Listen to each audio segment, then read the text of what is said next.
Hi, my name is Isaiah, and you're watching Regent Park TV. The Planning Committee of the Regent Park Social Development Plan held its final meeting of 2025 in December, concluding a year focused on strengthening community-led social infrastructure alongside the ongoing physical redevelopment of Regent Park. A central item on the agenda was the urgent need to secure sustainable funding for the Regent Park Social Development Plan as it moves into 2026.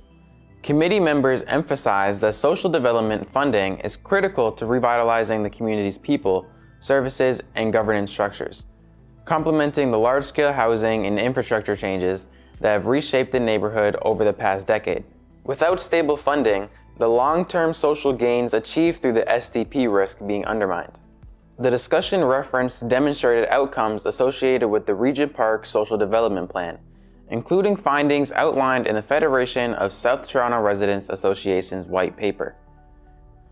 These outcomes include 0 gun-related deaths in 2023, increased youth employment and leadership opportunities, stronger coordination among community services, and resident-led initiatives supporting employment pathways, housing stability, wellness programs, and committee members noted that these results demonstrate the value of social development plans as proven tools for improving community safety, well-being, and resilience, particularly for Black, Indigenous, and racialized residents. Let's go into that discussion. Yeah, so funding report, there was a motion that was approved at the Confronting Anti-Black Racism Advisory Committee. So just with regards to the motion, it passed the Confronting Anti-Black Racism Advisory Committee, was put forward by May Mohammed. There was a recorded vote from every member. And I think that's really important to note because it's the executive committee, according to Xenia. Adonis, you were party to that email exchange. So just want you to be aware that this might be going to the executive committee next week. Dini, if there's something that the Regent Park Community Center can do is depute at that meeting in support of social development plan. We do have a deputation training happening on the 7th, which is this Sunday, and other deputation trainings happening next week as well. But one of the asks is for folks to depute at the next executive committee meeting. I just don't see it on the agenda. And I've asked Zania for clarity as to why it's still not on the agenda. So as soon as we have those details, we'll be able to circulate to everyone. I'm going to get friends at rptv to register to depute. I'm going to ask all our allies to depute. Winston, this would be a great thing to take back to Gladys about this motion. And I can put the link in the chat. So this is going to go to executive committee before it goes to council. So here's the motion. The motion is called CR 8.5. It's the end of the link. You can read that. And am I able to share the screen, Brandy? Yes, you can, Waleed. Let me just... Okay. Okay, I stopped sharing. I believe you can... Oops, Gail's in the waiting room. And... Okay. Yeah, so the motion is in the chat. You can review it. But basically, what it says is that there's a recommendation. The City Council requests the mayor to consider in the development of the 2026 budget, so next year's budget, allocating ongoing yearly funding in the range of $250,000 to $500,000 annually per neighborhood to support neighborhood associations or community-led coalitions to implement social development plans. And this motion is informed by the positions of FOSTRA, which are allies. So these are 29 neighborhood associations in the southern portion of Toronto. So we're hoping that the chair will depute at the executive committee meeting if this item is confirmed at the executive committee. And basically, that's the recommendation. That's basically the ask. It's that simple. Now there's a summary. And the motion was added to new business by Deputy Mayor Amber Morley, and it was adopted. It was moved by Deputy Mayor Amber Morley as well. And it's a recorded vote. This doesn't happen usually. So this was everyone who was in favor of it. George was there in the beginning but missed it. But I wish he was there for the entire vote. But this is the position of the committee. Which committee is this? This is the Confronting Anti-Black Racism Advisory Committee for the City of Toronto. So this is a way to influence the discussions on the budget process, focusing on resourcing social development plans. And like I said, this is supported by neighborhood associations across the City of Toronto, and there's a lot of buy-in for this. The committee also reviewed the Canada Summer Jobs Program and explored how member agencies can support the work of the SDP through student placements. Members agreed that improved coordination across organizations could strengthen capacity and enhance the plan's overall impact. Let's dive into that conversation. Canada Summer Jobs. What's going on there? Yeah, so we're going to apply. The deadline is December 11th. We're just going to ask other trustees to apply for a Canada Summer Job Placement student to support the SDP. So I think we need to just, Brandy, the goal is to ask our friends at NIP, if you're applying for Canada Summer Jobs, could we have a placement through CSJ to support the SDP, right? We need to ask Kiwanis, the same thing. We need to ask all the agencies supporting the SDP to consider applying for funding through Canada Summer Jobs to support the SDP. That's the ask. And RPNA will do the same. So most organizations already apply for Canada Summer Jobs. What are you asking them to do? If they already did it, then see if they could designate one of those positions to support the SDP in some way. Huh? If they already applied, so for example, if they applied for one position that's working on communications, right, supports, or some, how could they leverage that opportunity to support the SDP? That's what I meant. So if for those who haven't included, we haven't yet. We're going to submit ours on Monday. But for those who have, maybe figure a way to make sure that there's some support that's coming from that placement in some way. Is there I think the more what do you mean ask? Is it like for Sunday in the park? Is it for what is it could be for projects related to the SDP, it could be for Sunday in the park, it could be for the supporting the working groups. One of the things that we were pushing for is administrative or staffing support for the working groups. And that is not possible with Brandy alone. There's no way. I think we need to build capacity so that other folks can step in that role and support it as a paid, staff through the agencies or through the organization supporting the SDP. That's my proposal, my friends. Has this happened before? Yes, we've had YSM and RPNA provide staff support for the SDP through the Canada Summer Jobs Program. So why aren't you just applying? We are, but we're asking everyone else to do the same. It doesn't mean we're going to get it, right? All right. Well, okay. So how does that request work?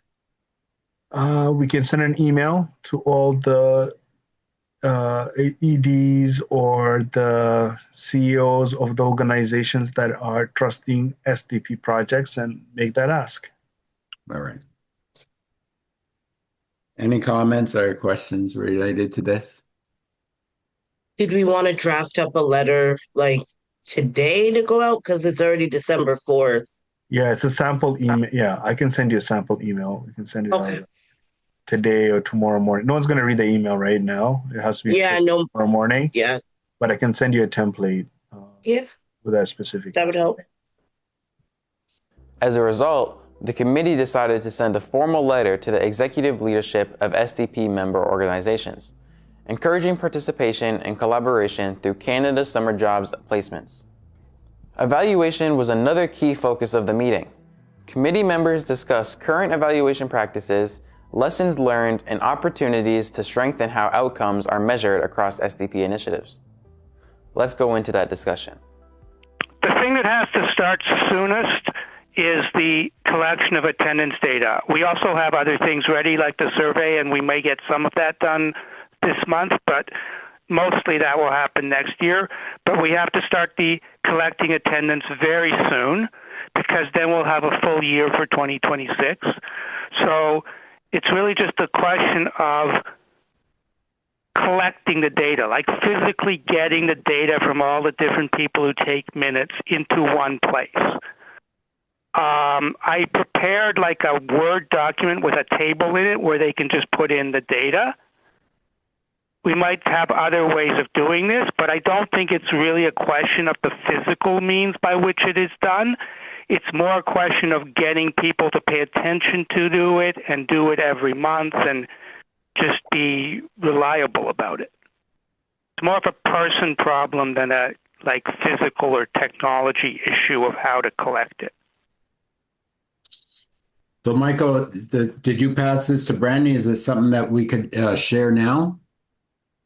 The forms I prepared were given out about 6 months ago, so she may have it, but the issue is not really the forms. It's what are we going to do to get people actually filling out these forms and sending them back and collecting them in one place where I can put them into a single place. So it's the process of getting the different people to cooperate in doing this that's the issue right now. Any questions for Michael?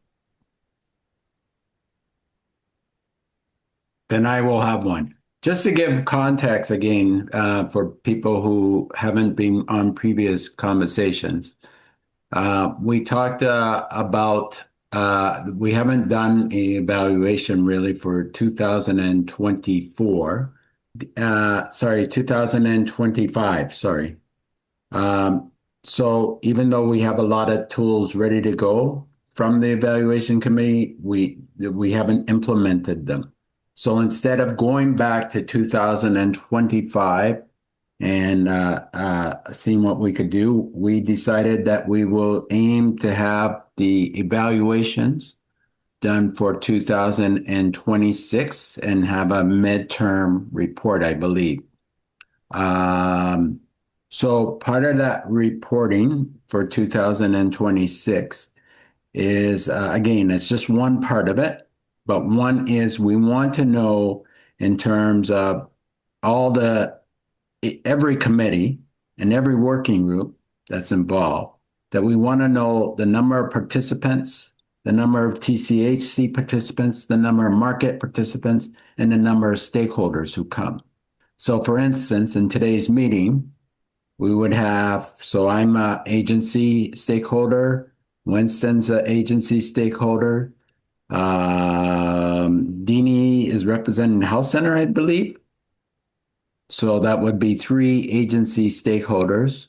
I do have a question. Sorry. Well, Adonis, somebody brought this up last meeting about having, because if we were saying that not all groups take attendance, but if they are doing Zoom, I took someone's suggestion that they had last week to see if you can see how many people are logged in, and you can. It actually gives you a report.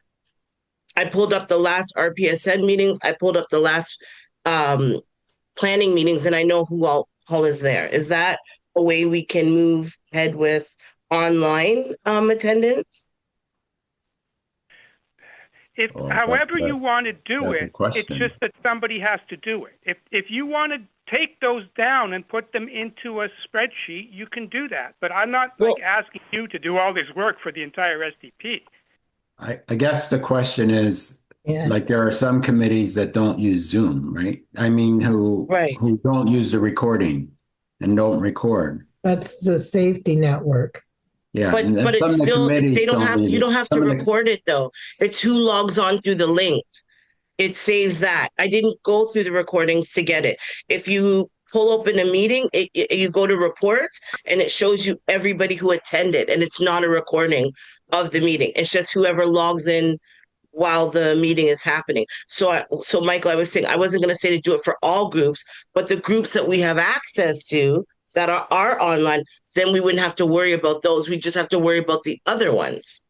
So would you be Right, able but you still to? have to worry about those because Well, are you saying yeah, you but can do them? You will do that every month? yeah, it's easy. I'm in here All every right. month. Well, then we'll give you do that. I just want to know that step of actually taking the data from wherever it comes from and putting it into one place. That's the issue. So if you're going to do that, then that maybe takes care of about 3 of the group, perhaps. So, question, Brandy. Yep. And you would know if people are stakeholders or grassroots groups and things like that, right? You would know their categories by doing that. It would depend on which email they're logging in from. To give you an example, when you log in, if I pull up the planning meeting after, I know your agency because of the email you logged in. But now let's say you logged in with your personal, I wouldn't be able to tell. Okay, so then it requires you to follow up with whoever it is to be able to categorize each of those things. Correct. And then you Yeah. have to take that and then put it in some kind of master sheet, probably that Michael already has. Right. Yeah. And Which- community building did a number of meetings that were hybrid, which means some people logged in and other people were in the room in person. So I guess those, sorry. Go ahead. Sure. I guess No, as go long ahead. as you're aware of that, Brandy, I mean, as long as you're aware of the hybrids and be able to follow up with that to get that information that you're missing, right? So Yeah. I guess what I would suggest is maybe we can all put some thought in between how that would look like. Like if I know who's logging in for the online, I would just follow up to ask, share that attendance data and say, is there anyone else that participated hybrid who's not on this list? Like, Yeah, I guess you would I guess follow that's up what I would with the, want to like Yeah. to frame the yeah, you framework would of how have to do to, that. if it's a hybrid meeting, you would have to follow up with whoever is running. I think you can do meeting. that for community building because it's Yeah. usually the same people. Yeah. Okay. For 2026, we're going to do a comprehensive report. And in those tools, we will, Brandy has indicated that she could capture all the Zoom meetings that happen and the attendance from all the Zoom meetings from the different committees and everything. She's able to do that and then categorize them into TCHC, market, or stakeholders.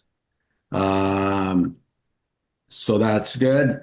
Other than that, we need to then proceed on ensuring that whatever goes to the working groups in terms of their activities, their impacts. However, the evaluation committee has that because I haven't seen that as of yet. Is able to get that information or the surveys. Like I think we talked about a survey going out to all committee members based on working groups based on what they feel the activities are, I guess. No, the activities is separate from the survey. Okay, activities are separate from the survey. So the survey goes out to see if I understand it, how people enjoy the meetings, if they're effective.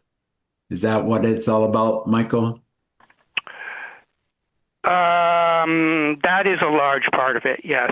The survey is questions to individual members. The activity reports are from the working groups. Like you don't want every individual member filling out an activity report.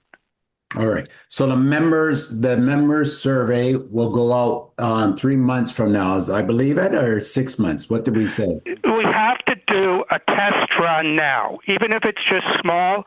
We do have to send it out now as well, because we don't want to run into this last minute thing. So we do have to send it out. Waleed was going to send it out on Monday. The only request I would make of him is don't send it out to 5,000 people. This is just a test run. Can you try to send it out to about 500 people? So Okay, so we can target 500 residents of Regent Park. That's not an issue. We can do that. And then scale up after that. We're not going to have 500 people join the SDP all of a sudden. I don't think we'll have the capacity, but let's see who shows up to the working groups. And we're going to talk about that next. We'll sample it out to that segment, and we'll see what people think about the SDP, the knowledge of the SDP. They can Google it too if they don't know about it, and that will actually get them inspired to hopefully join a meeting. But we need to get those details in. We're going to send, so everyone's agree, we're going to send out 500 surveys or to Waleed's list that he has at least 500 members. yeah, and of course I'm okay with Waleed sending out the meeting information and stuff to the whole 5,000. I just don't want to have the survey to go ramped up to that level right at the beginning. That's all. And if there's no way of coordinating it and you do send it out to 5,000, it'll probably be okay anyways. But I would just prefer that we just do 500 in the first week. Okay, so any objections, any comments, yeah. The only thing I would say is I haven't seen any such survey. It would be nice to know what the questions are from the planning group so that we could have a review it. And Why don't we do that? Change it. Why don't we do that? We still have time. It would be nice. Yeah.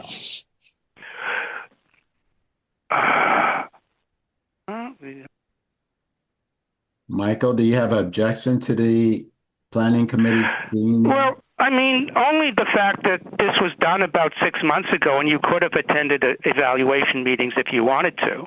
Like, this isn't actually the job of the planning committee. But if you want to do it again at the planning committee, that's fine. We can do it. But I do think you're being unreasonable. Okay, so you're not objecting. No, I'm not objecting. Okay. So let's the next meeting. So let's review if we could get that to Brandy. Michael, if you could coordinate with Brandy, and then we could review the questions that are asked at the next planning committee meeting. Well, the easiest way to do it is, since it's operational right now, is just to do it. What are you suggesting?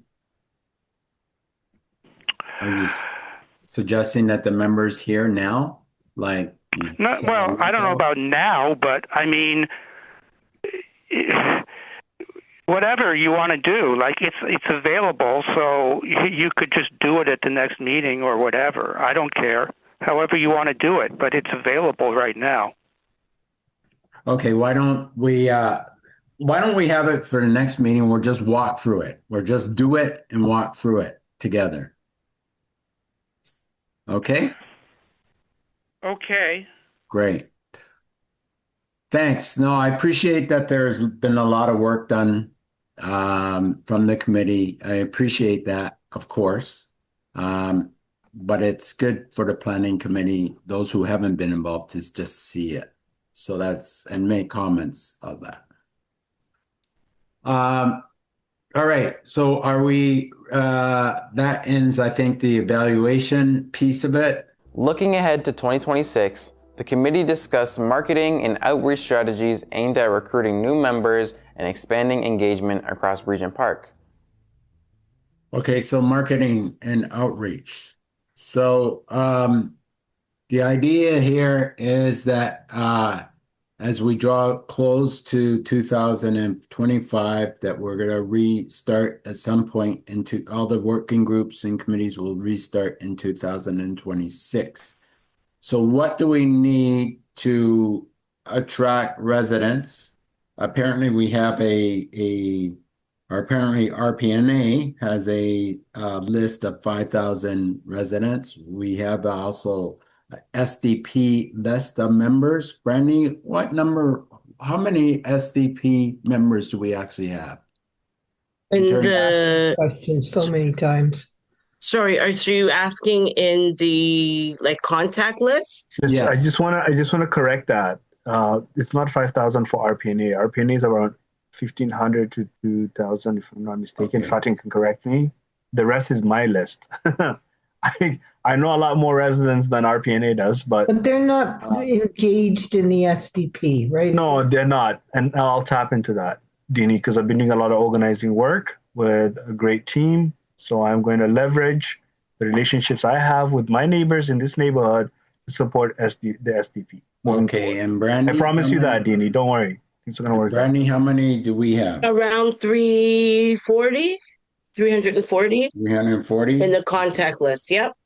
Brandy, I think what we need to do is we need to send a very specific details to this list that I have worked on alongside so many of you and so many of our supporters to make happen. And this list needs the detail when the working group meetings are happening, when is the planning committee meeting happening, when is the funding committee meeting happening in January 2026, right? Let's name it. Let's come up with those dates. We've already strived our best to talk to all the co-chairs to get those dates confirmed. We know some, not all. If we can leave this meeting knowing those dates, we're halfway there. The second thing is, I think we should invite everyone to all of these groups. We might have new folks join the planning committee, but we need to describe what the planning committee actually does, right? What does the working group does in an inviting manner, that we want folks from the working groups to attend the planning committee, right? So that should also be shared in the invitation or in the orientation after they decide that they want to. And we could actually get them to commit to going to those meetings by making them events. So people could RSVP. So Brandy, I want to help you get people to RSVP for these working groups. So we have a robust list of attendees in 2026 for all the working groups and the committees. This is going to be the budget cycle in January. It is critically important for folks who are joining these spaces to take ownership of the SDP moving forward, especially if it's going to be resourced. Yeah, the last thing I'm going to say is I think we need to get testimonials from all the supporters of the SDP, formally make that request for January 2026. And that's because it's going to come up at the budget cycle. Okay. Waleed has already put a couple proposals out there already to discuss and think about. Dini, go ahead. Yes. I would like to have something in place like a membership list, but a membership form, like that people actually sign up to become members of the SDP network. So we will know. We won't be just guessing how many members. I like that. Okay, do you want to be a member? Like explicitly ask. And yes. People need to register. Yeah, we can do that even in a mass email. Yes, we can do that. Yeah. Have a membership brilliant idea. drive. So we sign people up as actual members of the SDP network. A great proposal. Good. Anything else in terms of that? Anyone else? I would say a couple things. I think that if we're going to do this, let's do it properly in terms of have descriptions of all the working groups and what they do. When we talk about sending email to everyone, and then and if we can get the dates and times that they meet in 2026. So at least it would be good if there's the first three, if we could get them to have a schedule of at least the first 3 meetings in 2026 rather than just the one meeting. If we could get people to sort of schedule 3 meetings in advance, so that if people can't make the first one, they have 2 other options to come. Well, that's good for safety, Adonis, because they meet the third Monday of each month. Yeah. Some of them are already have a stable regular meeting, so that's good. Descriptions we want at least 3 meetings in advance, and then as we say, that could be attached with a membership form. So all those that could be a package that goes out. Now the question is, who's working on the package? Brandy. So Brandy, still there? Brandy? Yes, I'm here. If you work on getting the chairs to commit to 3 meetings, holding 3 community meetings of their working groups. 3 community meetings. Of the working groups. So January, February, March, Yes. the first quarter. Yes. So first quarter, yep. So those are the 3 meetings. What I suggest for the committees, funding committee, the other committees, that we don't do that we just try to get people at the planning committee, and then from there, support people in joining other working committees. So we're not going to have a funding, my suggestion is not to have a funding committee, not to have a shaping culture committee, not to have a strategic planning committee. What we do is we describe the 4 working groups and the planning committee, and have the next 3 meetings of each of those working groups and planning committee scheduled. And then we have a package that goes out that can include why it's important to join the SDP. As Dini said, what's in it to me? We have a description of all the working groups, and we have a membership form, and we have a link to the survey. Yeah. That makes sense. Yes, so all those things could go out together. So that's what we'll discuss in terms of the next meeting when we review the evaluation. We can review what we put together in terms of the package that goes out. So I'll work to get that. Yeah, and as for dissemination of that package, maybe that's where we could actually communicate with the various grassroots groups that are gathering. Yeah, to send it out. That's right.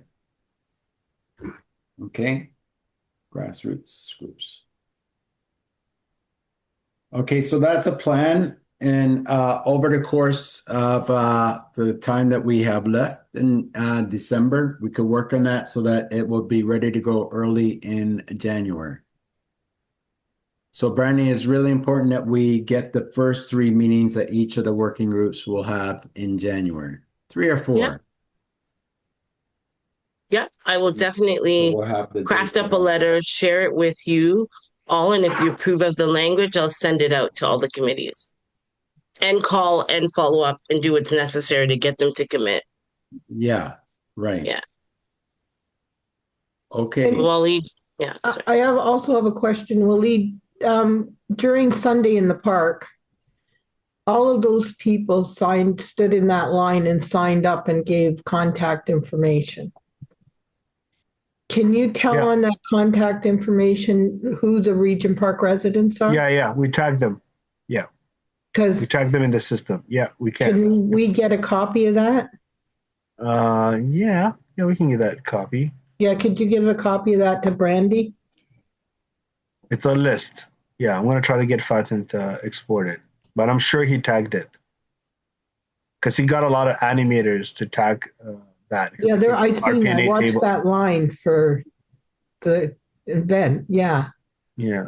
So that's a lot of. We can send them a communication piece, and Brandy can send it as well.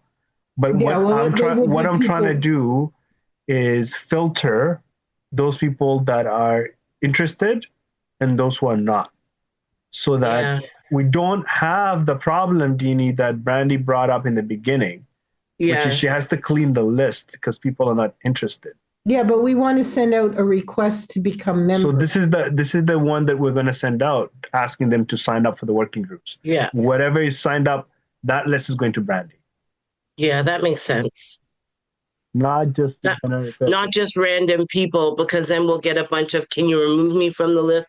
Can you remove me from the list? Or bounce backs, right? When they block it, because they don't always have to ask to be removed. The ones that ask to be removed, we remove them right away. But a lot of them just block the email. So I don't know that they don't want to be receiving communication. They'll just block the address, and then anytime I send it, bounces back. So I like the idea of going through the list, making sure who is wants to be a part of it and who doesn't. So you're not like double working, right, really? Because you're only doing it one time. Yeah, that makes sense. The only once. And then the other thing is we can incentivize referrals after that. So when they come to those working groups meetings, they can refer their friends to join. And that's, I think, a more sustainable plan, right? For 2026. And if the numbers show up, we are going to win this, my friends. And we're not just going to win it for Toronto, for Regent Park, but for other neighborhoods in the city. And I think we're going to make a very strong case. Okay. So we have a package that's going out, outreach package that's going out. Can we make sure that we have contacts for each of the working groups as well? Yep. So we've been asking for that. So that would be good. They don't necessarily have to be the chairs, but at least someone that who is involved with the meetings and that can speak for people who want information about them. Okay. Okay. Proposed approaches focused on increasing visibility, strengthening communications, and ensuring broader community representation within the SDP. The meeting concluded with members marking the holiday break and preparing to reconvene in 2026, with a continued focus on advancing resident-led social development, strengthening accountability, and securing the resources needed to sustain Regent Park social revitalization. Don't forget to like, share, subscribe to our YouTube channel, and visit us on all our social media platforms. Please visit our website for more information.